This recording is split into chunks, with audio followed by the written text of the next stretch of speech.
Exactly 2 weeks after that massive warehouse fire in Boyle Heights, today we're getting an up-close look at the aftermath alongside Mayor Karen Bass. NBC4's Karma Dickerson is live now in Boyle Heights as the community continues to demand action and answers here, Karma.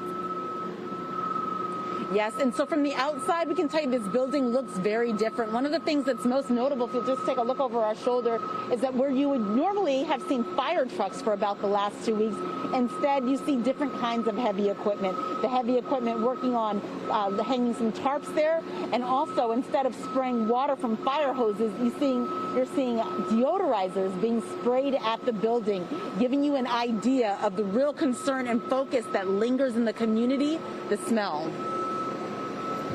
You can see the meat. This is what the smell is? Yes, exactly. Rotting meat.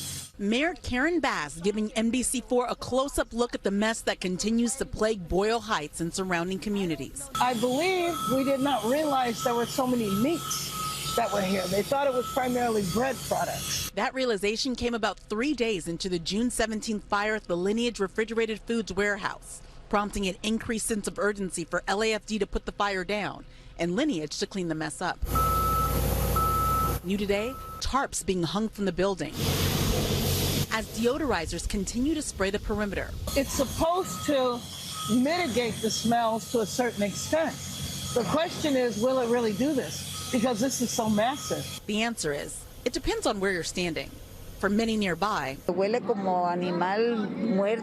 it smells like a dead animal, says Guadalupe Ardinez. We met her today at one of the newly deployed mobile health clinics announced by Mayor Bass.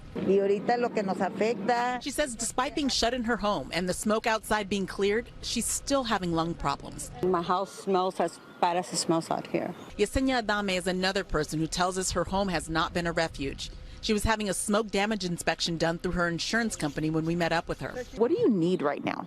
I think just more services for the community besides just, come in here to the center and we'll give you an air purifier. Unfortunately, people will need to keep those air purifiers handy.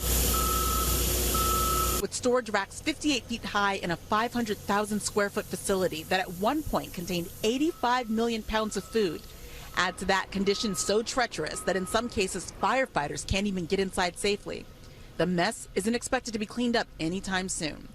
Mayor Bass has given the facility owner 45 days, which LAFD calls ambitious. This needs to be done as fast as possible. If it isn't, they need to tell us why. And we should note that there are an increasing number of services like those mobile health clinics that are rolling out. In addition to the mobile health clinics, they do have people going door to door in neighborhoods trying to check on people and offering health services.